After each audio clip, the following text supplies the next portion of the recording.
y'all, welcome back to my channel. My name is Shamika and this is Check the Rhymes. I am super excited that you're here. As always, thank you so much for tuning in. And if you haven't already, tap that subscribe button, okay? Anyway, today we are talking with the host of USA Network's hit series, America's Big Deal. It airs on USA on Thursdays at 9 o'clock. You're like, who is it?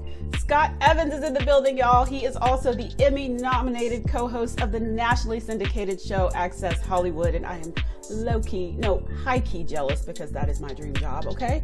Anyway, we're going to talk about what America's Big Deal is and more. Stay tuned. You definitely don't want to miss today's show. Hi, Scott. Welcome to Check the Rhymes. What's up? How are you, love? I'm good. I'm nervous because it's always nervous to interview someone that does interviews for a living. Does that make sense? No, I absolutely know what you mean. But listen, we are here together, and it's going to be something special. So no problem. Shake that out. You can shake that out. It's me and you. All right. I'm good. I think it's because you have my dream job, co-hosting Access Hollywood. So we'll get into that in a minute. But first, we got to talk about USA Network's America's Big Deal. Tell me how you even got involved in that show. I got a phone call from Joy Mangano, the woman behind the show. This show is from her brain, and she's also the woman who's created the Miracle Mop, right? She's turned a family business into a multi-billion-dollar enterprise. And she called me and said, "We're working on this show. We want to do this thing where we're lifting up small businesses and entrepreneurs in this country, and we want to do something that's never been done before, in a shoppable live competition series, and to be honest with you, she could have said, we're gonna host a bunny rabbit competition, like a bunny rabbit race competition, and I would have been like, Joy, I'm in."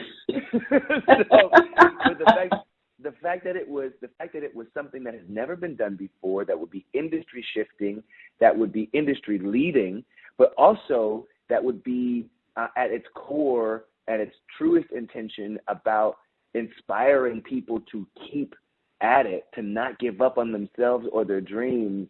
It really was kind of a no-brainer. Shamika, to be honest with you, it was one of those situations I was like, man, this is exactly what I had prayed for. Like, this is when World of Dance decided, or when NBC decided that World of Dance wasn't going to come back this particular season because of all the COVID situation and all of that stuff, it was like, okay, well then how do I continue to use what I believe is my gift and my offering to this planet, to use that to build people up, to encourage people.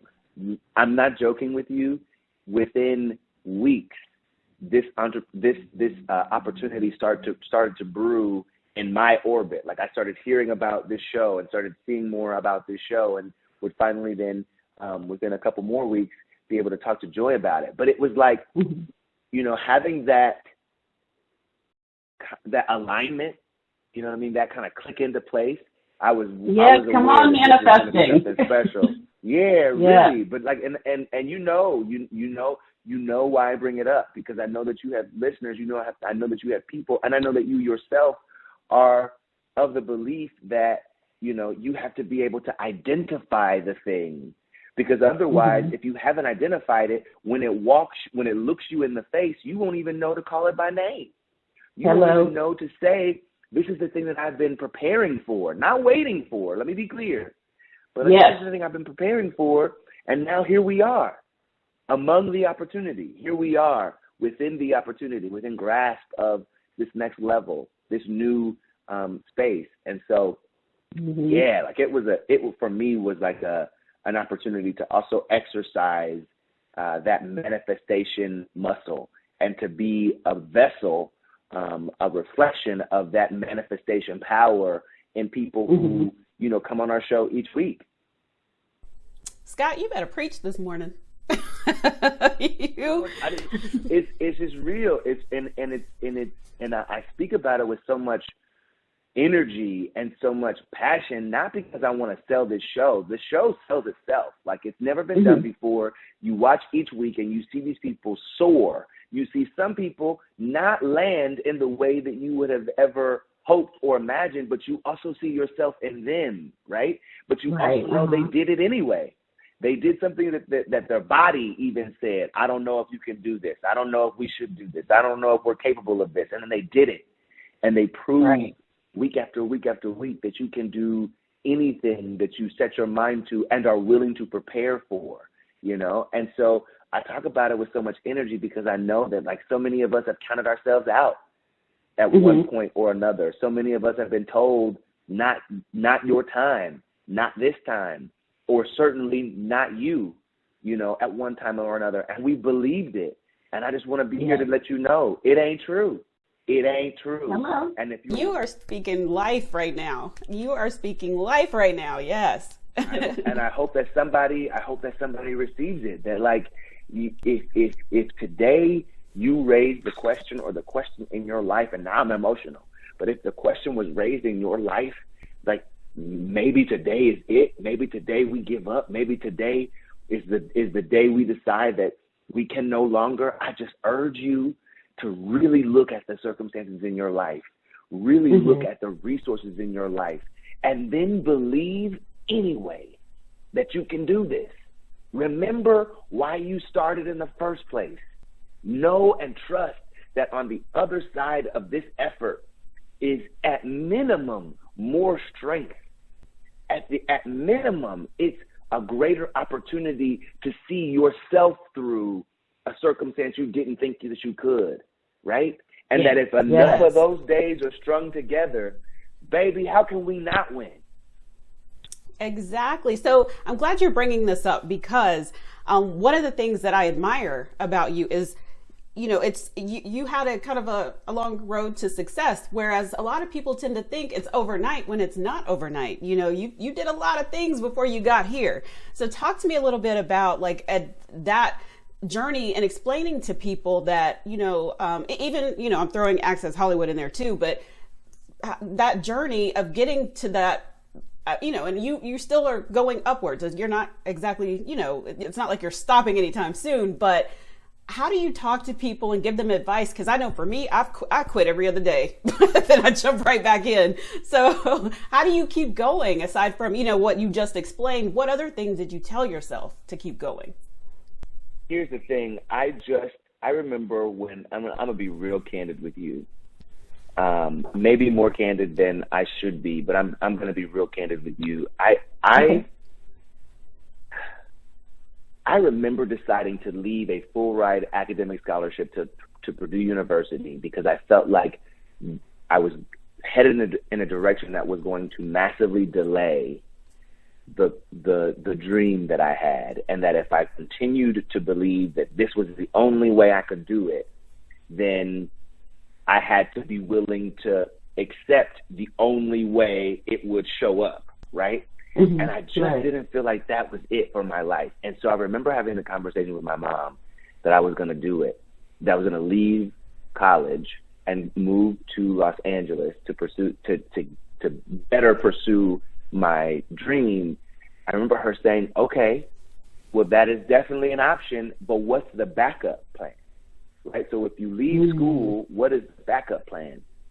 And I said to her, I think I've got to trust this A plan in such a way that there isn't a backup plan. And now I'm certainly not advocating that people abandon the plan or that they abandon their